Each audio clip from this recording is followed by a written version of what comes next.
guys, welcome back to Bible Fun with the Dunns. Today we're studying Ezekiel chapter number 29, 30, and 31.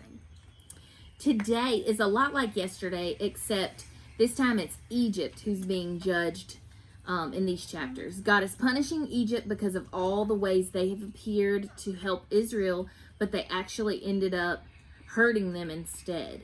I like the way that our International Children's Bible said it in verses 6 and 7. It said, "Then all the people who live in Egypt will know that I'm the Lord. Israel tried to lean on you for help, but you were like a crutch made out of a weak stalk of grass. When their hands grabbed you, you splintered and tore open their shoulders. When they leaned on you, you broke and made all their backs twist." So, you guys just read those chapters. Let's share our takeaways from today. John, what was your takeaway? My takeaway was, I don't know what chapter it was in. I think it was 30 or 29. I know it wasn't 31. But it was about how God is, all of these people have been sinning. So, well, to every action there is a consequence. So, there's either gonna be a good consequence or a bad consequence. For this situation, there's a bad one. And so, yeah. And so we're Just follow seeing God. all of that. That's right. Follow God and you won't have to have bad consequences, right? Mm-hmm. What about you, Jax? Okay, so I had two takeaways today.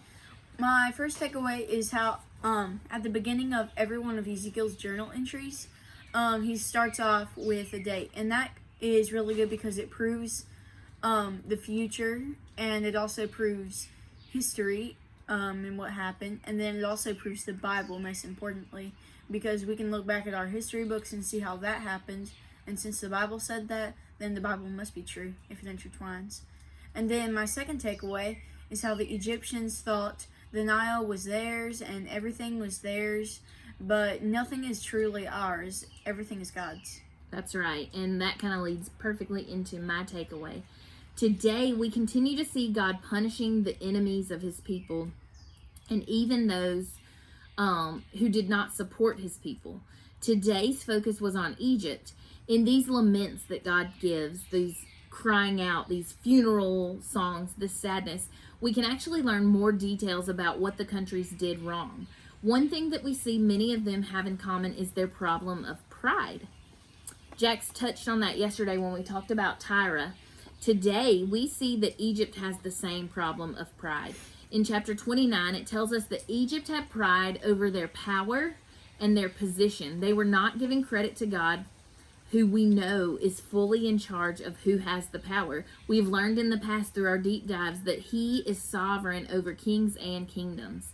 I love how Tara Lee Cobble explained why God hates pride on the Bible Recap. She said, God opposes pride because it's built on a lie. We are not gods. He is. We may be powerful, but we are not powerful on our own. It is God who gives strength. We may be wise, but we're not wise on our own. Wisdom is a gift from God. We may be beautiful, but we are not beautiful on our own. Our Creator made us specifically and intentionally. We could go on all day with ways that we could struggle with pride, but we do nothing on our own. God should be the object of our praise, never ourselves. A verse that I teach my boys at our house is Proverbs 27:2, and it's, let other people praise you and what? Not your own mouth. That's right. Let other people praise you and not your own mouth. We don't teach our kids this because they aren't praiseworthy or because we're not proud of them. We think all three of them are amazing and we're so proud of them in so many ways. But if we teach them that they are not to be the ones who praise themselves, our prayers that will help to protect them from being prideful. We are never to be the object of our own praise. God should always be the object of our own praise. When we were talking about this a second ago, John said, even if we created something, we were talking about how the Egyptians were so proud of the Nile and they acted like they made it. Oh, yeah. I said, even if we created something, God created us and he made us just to create. He gave us the ability to create Mm-hmm. that thing. And so we should never find reasons to be prideful and praise ourselves, right? God should always be the object of our praise. Even if there's something we like about ourselves or think is great, God should still be the one we praise because he created us. He's the reason we're the way we are.